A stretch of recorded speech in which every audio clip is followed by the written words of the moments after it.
প্রিয় শিক্ষার্থীরা, আজ আমরা নবম দশম শ্রেণীর হিসাব বিজ্ঞান নিয়ে আলোচনা করব। আমাদের আজকের আলোচনার বিষয় লেনদেন এবং লেনদেনের হিসাব ছকের সাহায্যে হিসাব সমীকরণের প্রভাব। প্রিয় শিক্ষার্থীবৃন্দ, আজকে আমাদের যে প্রশ্নটা সেটা হচ্ছে আমাদের শিক্ষণীয় বিষয় হিসাব সমীকরণের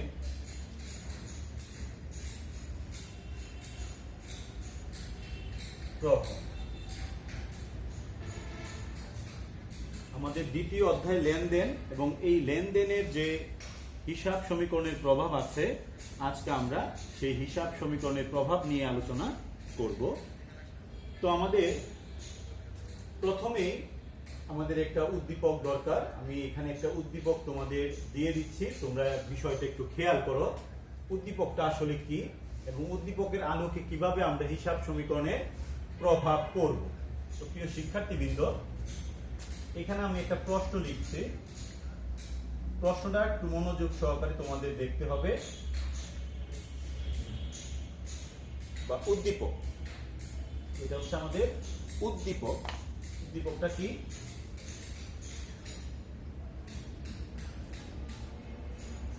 নেহাল ট্রেডার্স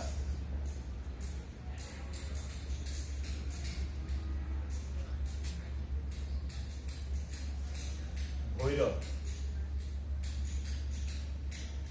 নেহাল ট্রেডার্স ভৈরব একটি ঐতিহ্যবাহী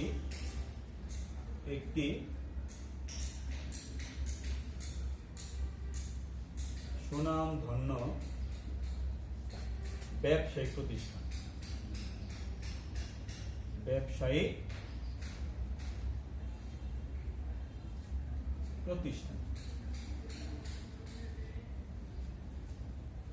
প্রিয় শিক্ষার্থীবৃন্দ, এটা হচ্ছে আমাদের একটা জায়গা। 2021 সালের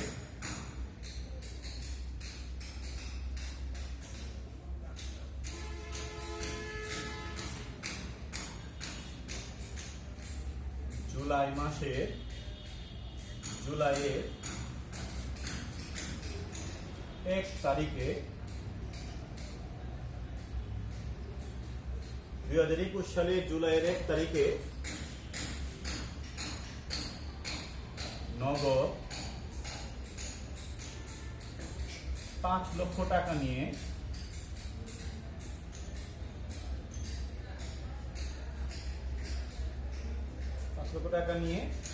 ব্যবসা শুরু করে।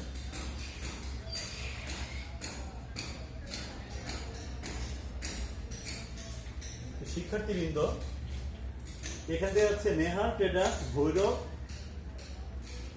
একটি সুনামধন্য ব্যবসায়িক প্রতিষ্ঠান। এই প্রতিষ্ঠানটি 2021 সালের জুলাইয়ের 1 তারিখে নগদ 5 লক্ষ টাকা নিয়ে ব্যবসা শুরু করে। তো এই যে একটা উদ্দীপকের একটা অংশ, এই লেনদেন থেকে আমাদেরকে দুইটা পার্ট বা দুইটা পক্ষ আমাদের খুঁজে বের করতে হবে। প্রত্যেকটা লেনদেনের মধ্যে দুইটা পক্ষ বিদ্যমান থাকে। দুইটা পক্ষ না থাকলে সেখানে লেনদেন হয় না। এখানে নগদ 5 লক্ষ টাকা নিয়ে ব্যবসা শুরু করেন, এখানে দুইটা পক্ষ বিদ্যমান। একটা হচ্ছে নগদ একটা পক্ষ, আর এটা হচ্ছে মূলধন একটা পক্ষ।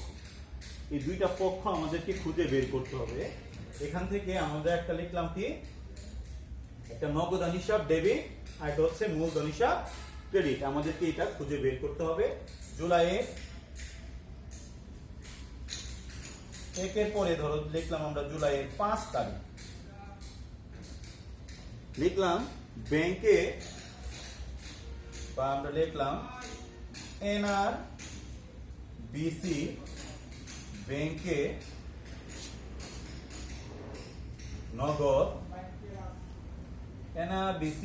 নগদ 4 লক্ষ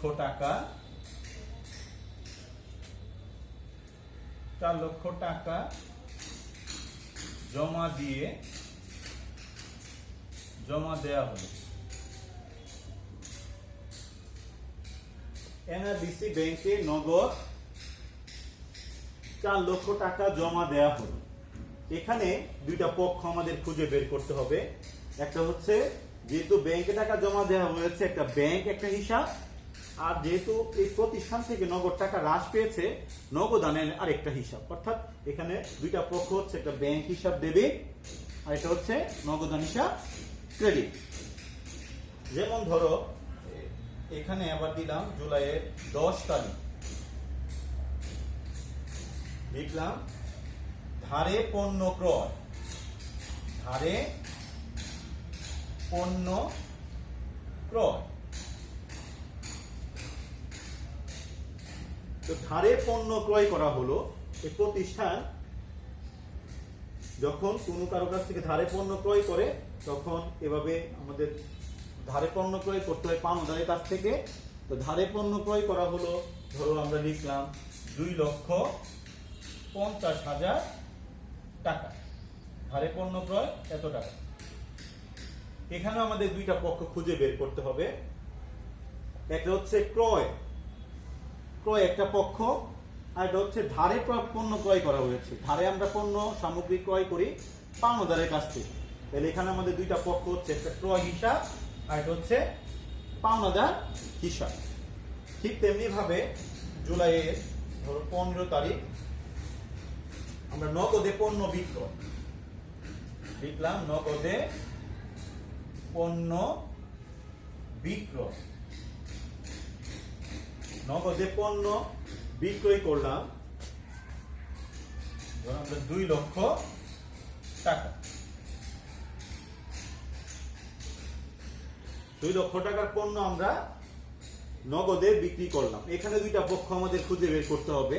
দুইটা পক্ষের মধ্যে একটা পক্ষ হচ্ছে নগদান একটা পক্ষ, আর একটা পক্ষ হচ্ছে বিক্রয় একটা পক্ষ। এরকম ভাবে আমাদের পক্ষ খুঁজে বের করতে হবে। অর্থাৎ একটা হিসাব ডেবিট, নগদান হিসাব ডেবিট এবং বিক্রয় হিসাব ক্রেডিট। এখানে দুইটা পক্ষ আমাদের এভাবে খুঁজবো। এবং আরেকটা হিসাব আমরা লিখি জুলাইয়ের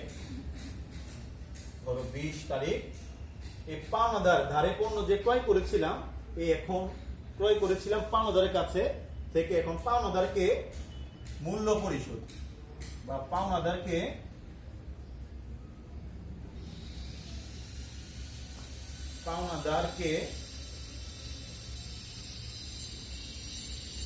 মূল্য পরিশোধ।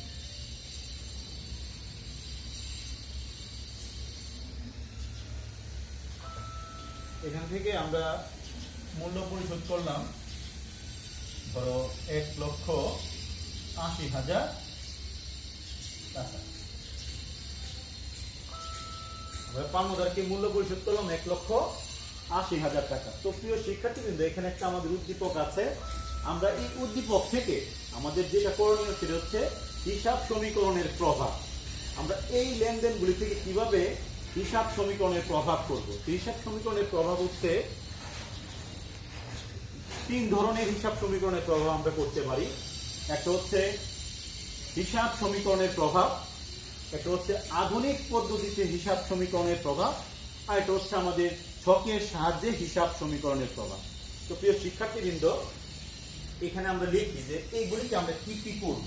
আমাদের করণীয়টা হচ্ছে এখান থেকে যে একটা হচ্ছে হিসাব সমীকরণের প্রভাব, এই লেনদেনগুলোকে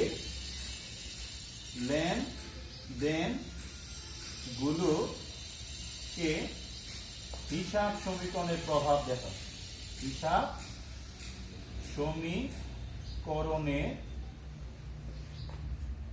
সমীকরণের প্রভাব দেখা। লেনদেনগুলোকে হিসাব সমীকরণের প্রভাব।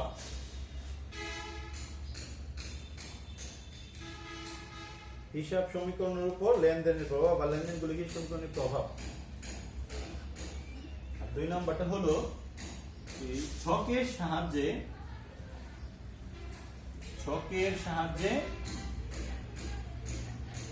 হিসাব সমীকরণের প্রভাব। হিসাব সমীকরণের প্রভাব। তো প্রিয় শিক্ষার্থীবৃন্দ, আমরা যেটা আজকে করব যে হিসাব সমীকরণের উপর লেনদেনের প্রভাব, আর হচ্ছে ছকের সাহায্যে হিসাব সমীকরণের প্রভাব। এই দুইটা জিনিস এখন আমরা তোমাদেরকে একটু করে দেখাবো, একটু মনোযোগ সহকারে তোমরা দেখো কিভাবে করতে হবে এই লেনদেনগুলিকে। তা আমরা প্রথমেই এই লেনদেনগুলি হিসাব সমীকরণের প্রভাব দেখাচ্ছি। এটা কিভাবে গড়টা করতে হবে, গড়টা করতে হবে হচ্ছে আমাদের এইভাবে।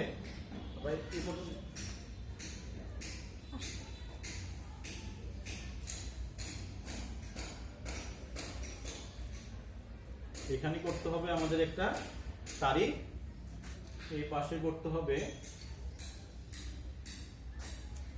এখানে লিখবো আমরা তারিখ। যেহেতু আমাদের তারিখ যেহেতু এটা 2021 সালের, এখানে আমরা লিখলাম 2021। এখানে লিখবো আমরা বিবরণ, এখানে লিখবো আমরা হিসাব সমীকরণ।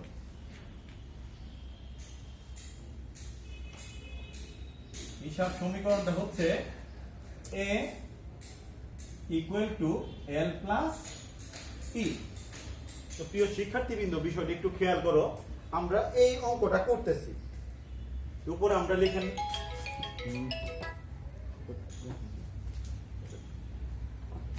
আমরা উপরে লিখবো নেহাল ট্রেডার্স এর, নেহাল ট্রেডার্স এ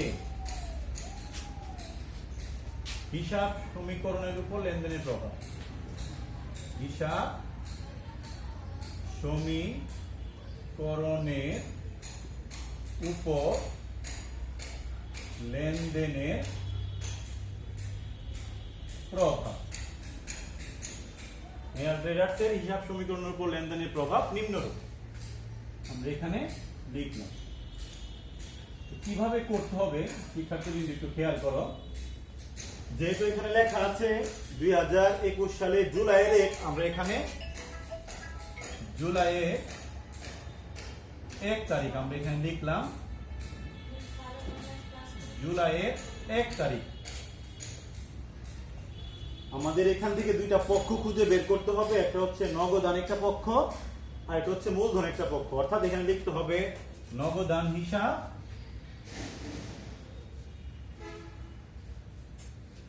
নগদান হিসাব, আর একটা লিখতে হবে হচ্ছে আমাদের মূলধন হিসাব।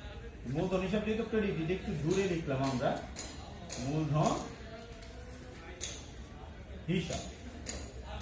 অর্থাৎ নগদান হিসাব হচ্ছে ডেবিট, মূলধন হিসাব হচ্ছে ক্রেডিট। এই জন্য ক্রেডিট হিসাবটা আমরা একটু স্পেস দিয়ে একটু দূরে লিখি, যেন বোঝা যায় একটা ডেবিট একটা ক্রেডিট। তো শিক্ষার্থীবৃন্দ, এখান থেকে লিখলাম নগদান হিসাব ডেবিট, মূলধন হিসাব ক্রেডিট। নগদান হিসাবটা আমাদের হিসাব সমীকরণে a = l + e এর মধ্যে কোনটাকে প্রভাবিত করে সেটা এখানে আমাদের লিখতে হবে। নগদ টাকা যেহেতু আমাদের সম্পদ, যে সম্পদ মানে হচ্ছে a মানে হচ্ছে অ্যাসেট, l মানে হচ্ছে লাইবিলিটি, লাইবিলিটি মানে হচ্ছে দায়, e মানে হচ্ছে ইকুইটি, ইকুইটি হচ্ছে মালিকের মূলধন বা মালিকানা সত্ত্ব। অর্থাৎ a = l + e কে এখানে কোনটার মধ্যে প্রভাবিত করে? a দ্বারা আমরা সকল সম্পদকে বোঝাই, আর l দ্বারা আমরা সকল দায়কে বোঝাই, এবং e দ্বারা মালিকানা সত্ত্বকে বোঝাই। এখানে নগদান হিসাব দ্বারা আমাদের কোনটাকে প্রভাবিত করতেছে সেটা আমাদের এখানে বুঝতে হবে। যে নগদান যেহেতু আমাদের একটা সম্পদ, তাহলে এখানে আমাদের a কে প্রভাবিত করতেছে। a হচ্ছে আমাদের অ্যাসেট, অ্যাসেটকে সংক্ষেপে আমরা a লিখি। আর মূলধন হচ্ছে মালিকানা সত্ত্ব, মালিকানা সত্ত্বকে আমাদের e দ্বারা প্রকাশ করে, অর্থাৎ মালিকের মূলধন। অর্থাৎ নগদান হিসাব যেহেতু ডেবিট, এটা ডেবিট দিকে আছে, সেজন্য এটা আমাদের সম্পদ বৃদ্ধি করেছে। এখানে লিখতে হবে a বৃদ্ধি। অর্থাৎ এই প্রতিষ্ঠানের জুলাইয়ের 1 তারিখে নগদ টাকা বৃদ্ধি পেয়েছে, এই জন্য লিখছি আমরা a বৃদ্ধি, অর্থাৎ সম্পদ বৃদ্ধি। এবং যেহেতু মালিকের মূলধনও বৃদ্ধি পেয়েছে, সেজন্য মূলধনও লিখতে হবে বৃদ্ধি। এই যে জিনিসটা, এই জিনিসটা যে করলাম, এটা হচ্ছে যে আমাদের হিসাব সমীকরণের উপর লেনদেনের প্রভাব। অর্থাৎ লেনদেনের প্রভাবটা আমাদের হিসাব সমীকরণের উপরে কোনটা কোনটার মধ্যে পড়লো। তারপরে জুলাইয়ের 5 তারিখ, জুলাইয়ের 5 তারিখে বলা আছে এনআরবিসি ব্যাংকে নগদ 4 লক্ষ টাকা জমা দেওয়া হলো। এখানে দিলে ব্যাংকে যেহেতু টাকা জমা দেওয়া হয়েছে, ব্যাংকে টাকা বৃদ্ধি পেয়েছে। তো এখানে একটা দুইটা পক্ষ হচ্ছে, একটা হচ্ছে ব্যাংক হিসাব আর একটা হচ্ছে নগদান একটা হিসাব। তো আমাদের এটা বুঝতে হবে, দুইটা পক্ষ খুঁজে বের করলাম, একটা হচ্ছে ব্যাংক হিসাব আর একটা হচ্ছে নগদান হিসাব। দুইটা পক্ষ আমরা লিখবো ব্যাংক হিসাব ডেবিট, কিন্তু ডেবিট কথাটা আমরা লিখবো না, ব্যাংক হিসাব। আরেকটা পক্ষ হচ্ছে নগদান হিসাব, নগদান হিসাব। শিক্ষার্থীবৃন্দ, যেহেতু আমরা ব্যাংকে টাকা জমা দিলাম, ব্যাংকে টাকা জমা দেওয়াতে ব্যাংকে টাকা আমার বৃদ্ধি পেয়েছে, ব্যাংক হচ্ছে আমাদের সম্পদ, সেজন্য এটা আমাদের কিসের মধ্যে পড়বে, এর মধ্যে পড়বে। দেখো, নগদ টাকা আমাদের সম্পদ, ব্যাংকে টাকা জমা রাখাটা আমাদের সম্পদ, সেজন্য ব্যাংকে যেহেতু টাকাটা আমরা জমা রাখলাম, ব্যাংকে টাকা বৃদ্ধি পেল, সেজন্য সম্পদ বৃদ্ধি পেয়েছে। এখানে আমরা লিখবো এ বৃদ্ধি। ঠিক তেমনি ভাবে আমার কাছ থেকে বা ওই প্রতিষ্ঠানের কাছ থেকে বা নেহাল ট্রেডার্স যে প্রতিষ্ঠান, এই প্রতিষ্ঠান থেকে যখন নগদ টাকা হ্রাস পেল, তখন আবার এখান থেকে লিখতে হবে এ হ্রাস। অর্থাৎ ওই প্রতিষ্ঠানের ব্যাংকে টাকা জমা দেওয়াতে ব্যাংকে টাকা বৃদ্ধি পেয়েছে, ব্যাংকে টাকা বৃদ্ধি পাওয়াতে আমাদের সম্পদ বৃদ্ধি পেয়েছে। সম্পদকে আমরা সংক্ষেপে লিখতেছি এ, অ্যাসেটকে সংক্ষেপে এ লিখতেছি এ বৃদ্ধি। ঠিক তেমনি ভাবে আমার যেহেতু বা প্রতিষ্ঠানের যেহেতু নগদ টাকা হ্রাস পাচ্ছে, সেই জন্য নগদান অর্থাৎ এ হ্রাস দেখাই দিচ্ছি। প্রিয় শিক্ষার্থীবৃন্দ, এটা হচ্ছে আমাদের হিসাব সমীকরণের উপর লেনদেনের প্রভাব কিভাবে প্রভাবিত করতেছে। তারপরে দেখো 10 তারিখে বলা আছে ধারে পণ্য ক্রয়, অর্থাৎ এই প্রতিষ্ঠানের মালিক, প্রতিষ্ঠান যখন কোনো পণ্য সামগ্রী ক্রয় করে, আমাদের জানা আছে যাবতীয় ক্রয় হচ্ছে একটা ডেবিট, এটা আমাদের একটা খরচ। এই জন্য এখানে দুইটা পক্ষ হচ্ছে ক্রয় হিসাব, আর ধারে পণ্য যেহেতু ক্রয় করেছে, ধারে পণ্য ক্রয়ের সাথে সম্পর্ক হচ্ছে পাওনাদারের, অর্থাৎ আমরা পাওনাদারের কাছ থেকে পণ্য সামগ্রী ক্রয় করি। এখানে দুইটা পক্ষ হচ্ছে, একটা হচ্ছে ক্রয় হিসাব একটা পক্ষ, আর একটা পক্ষ হচ্ছে পাওনাদার একটা হিসাব। একটা হচ্ছে ক্রয় হিসাব আর একটা হচ্ছে পাওনাদার হিসাব। তো শিক্ষার্থীবৃন্দ, এখানে মনে রাখতে হবে আমরা যে ক্রয় করেছি, এই ক্রয় করাতে মালিকের মূলধন কি বৃদ্ধি পেল নাকি হ্রাস পেল, অর্থাৎ মালিকানা সত্ত্ব কি হয়েছে। ক্রয় করাতে মালিকের একটা ব্যয় হয়েছে, ক্রয় যেহেতু একটা ব্যয় করলে মালিকানা সত্ত্ব কমে, ক্রয় করলে মালিকের মালিকানা সত্ত্বটা কমে। যেহেতু মালিকানা সত্ত্ব কমে, মালিকানা সত্ত্ব পরে ই এর মধ্যে, ই হচ্ছে মালিকের মূলধন বা মালিকানা সত্ত্ব, ই হবে হ্রাস। অর্থাৎ এখানে ব্যয় বৃদ্ধি পেয়েছে, ব্যয় বৃদ্ধি পেলে মালিকানা সত্ত্ব কমে। ক্রয় করাতে আমাদের ওই প্রতিষ্ঠানে নেহাল ট্রেডার্সের ব্যয় বৃদ্ধি পেয়েছে, আর ব্যয় বৃদ্ধি পেলে মালিকের মূলধন কমে যায়, সেজন্য আমরা মালিকের মূলধনটাকে কমালাম। এবং পাওনাদার হিসাব ক্রেডিট যেহেতু হয়েছে, এখানে পাওনাদার হিসাব হচ্ছে যার কাছ থেকে পণ্য সামগ্রী আমরা ক্রয় করি, সে হচ্ছে আমাদের পাওনাদার। পাওনাদার বৃদ্ধি পেয়েছে, আর পাওনাদার বৃদ্ধি পাওয়াতে এলও বৃদ্ধি পাবে, অর্থাৎ লায়াবিলিটি বৃদ্ধি পেয়েছে, এটা হবে বৃদ্ধি। অর্থাৎ ব্যয় বৃদ্ধি পেয়েছে, এতে করে মালিকানা সত্ত্ব হ্রাস পেয়েছে এবং আমাদের দায় বৃদ্ধি পেয়েছে। পাওনাদার হিসাব এবং ক্রয় হিসাব গেল। তারপরে দেখো আমাদের আছে 15 তারিখ। 15 তারিখে কি আছে, নগদে পণ্য বিক্রয়। এখন নগদে পণ্য যে আমি বিক্রি করলাম, বিক্রি করাতে আমাদের কি বৃদ্ধি পেল, নগদ টাকা, অর্থাৎ প্রতিষ্ঠানে নগদ টাকা আগমন ঘটলো। তো নগদ টাকা আগমন ঘটলে ব্যবসায়ের সম্পত্তি বৃদ্ধি পেল, অর্থাৎ নগদান হিসাব ডেবিট হবে। এখানে নগদান হিসাব ডেবিট এবং বিক্রি করাতে আমাদের আয় হয়েছে, বিক্রয় হিসাব ক্রেডিট। এখানে দুইটা পক্ষ আমাদের খুঁজে বের করেছে, একটা হচ্ছে নগদান হিসাব আর একটা হচ্ছে বিক্রয় হিসাব। তো এখানে আমরা লিখবো নগদান হিসাব ডেবিট, কথাটা আমরা এভাবে লিখি নগদান হিসাব, কিন্তু ডেবিট লেখা যাবে না। আর হচ্ছে বিক্রয় হিসাব, একটা হচ্ছে নগদান হিসাব আর একটা হচ্ছে বিক্রয় হিসাব। নগদান হিসাব যেহেতু আমরা জানি নগদ টাকা হচ্ছে সম্পদ, তো ব্যবসায়ের সম্পদ বৃদ্ধি পেয়েছে, সম্পদ হচ্ছে এ হচ্ছে বৃদ্ধি। আর বিক্রি করাতে মালিকের মালিকানা সত্ত্ব বৃদ্ধি পেয়েছে। মালিকানা সত্ত্ব বৃদ্ধি পেলে কি হয়, মালিকানা সত্ত্ব বাড়ে, অর্থাৎ ইও বৃদ্ধি পাবে। শিক্ষার্থীবৃন্দ দেখো, লেখা ছিল নগদে পণ্য বিক্রয়। নগদে পণ্য বিক্রি করাতে কি হয়েছে, হিসাব সমীকরণের মধ্যে নগদ টাকা বৃদ্ধি পেয়েছে, অর্থাৎ নগদান হিসাব ডেবিট, এখানে আমরা এ বৃদ্ধি করেছি এবং বিক্রয় হিসাব যেহেতু ক্রেডিট, মালিকানা সত্ত্ব বৃদ্ধি পেয়েছে। এবং 20 তারিখেরটা হচ্ছে পাওনাদারকে মূল্য পরিশোধ। পাওনাদারের কাছ থেকে যেমন ধারে পণ্য ক্রয় করা হয়েছিল 2,50,000 টাকা, এখান থেকে কথার কথা পাওনাদারকে মূল্য পরিশোধ করা হয়েছে 1,80,000 টাকা। মূল্য পরিশোধ করা হলে এখন পাওনাদার টাকাটা গ্রহণ করবে। আমাদের একটা নিয়ম আছে কি, ব্যক্তি বা প্রতিষ্ঠান যখন কোনো কিছু গ্রহণ করে তখন তার হিসাব ডেবিট হয়। পাওনাদার যেহেতু এখানে মূল্যটা পরিশোধ করা হয়েছে, পাওনাদার এখানে টাকাটা গ্রহণ করেছে, সেই জন্য পাওনাদার হিসাব ডেবিট এবং আমার নগদ টাকা বা ওই প্রতিষ্ঠানের নগদ টাকাটা হ্রাস পেয়েছে, সেই জন্য নগদান হিসাব ক্রেডিট, অর্থাৎ পাওনাদার হিসাব ডেবিট এবং নগদান হিসাব ক্রেডিট। এখানে আমাদের লিখতে হবে পাওনাদার হিসাব ডেবিট, পাওনাদার হিসাব ডেবিট কথাটা আমরা লিখবো না, এবং নগদান হিসাব ক্রেডিট, নগদান কথাটা এখানে আমরা লিখবো। পাওনাদার হচ্ছে আমার কিসের মধ্যে পড়ে, A = L + E এর মধ্যে। পাওনাদার যেহেতু আমাদের দায়, পাওনাদার পড়ে L এর মধ্যে। এবং নগদ হচ্ছে আমাদের কিসের মধ্যে পড়ে, নগদ টাকা হচ্ছে আমাদের সম্পদ, অ্যাসেট এর মধ্যে পড়ে। অ্যাসেট মানে হচ্ছে A। এখন শিক্ষার্থীবৃন্দ, পাওনাদার কিন্তু যেহেতু এখন ডেবিট হয়ে গেছে, এখন পাওনাদার কিন্তু হ্রাস হলো। এখানে আমাদের লিখতে হবে L হ্রাস। পাওনাদারকে যেহেতু আমি মূল্য পরিশোধ করে দিয়েছি, এখন পাওনাদার আমাদের কমাতে হবে, সেই জন্য আমি L হ্রাস করলাম এবং আমার নগদ টাকাটাও কমে গেল, নগদ টাকাও আমাদের কি হবে, হ্রাস হবে। শিক্ষার্থীবৃন্দ দেখো, আমরা এখানে কি কাজটা করেছি, এখানে একটা উদ্দীপক ছিল, এই উদ্দীপকের মধ্যে থেকে আমরা একটা প্রশ্ন দিয়েছিলাম তোমাদের, লেনদেনগুলোকে হিসাব সমীকরণের প্রভাব দেখাও। প্রভাব দেখাও। লেনদেনের যে প্রভাবটা আছে এটা হচ্ছে আমাদের এই রকমের। আবার একটা প্রশ্ন হয়, ছকের সাহায্যে হিসাব সমীকরণের প্রভাব। তো শিক্ষার্থীবৃন্দ, আমরা এই যে লেনদেনগুলি আছে, এই লেনদেনগুলিকে এখন আমরা ছকের সাহায্যে হিসাব সমীকরণের প্রভাব করব।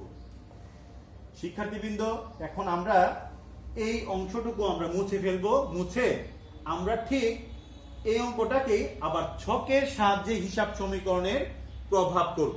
তো আশা করি তোমরা এই যে অংশটা আমরা করলাম, হিসাব সমীকরণের উপর লেনদেনের প্রভাব, তোমরা বুঝতে পেরেছো। এখানে আরেকটু তোমাদের একটু দেখিয়ে দিচ্ছে। দেখো, আমরা যখন ছকের সাহায্যে হিসাব সমীকরণের প্রভাব করব, এটাও কিন্তু এখানে আমাদের কাজে লাগবে। এখানে নগদান হিসাব ডেবিট ছিল,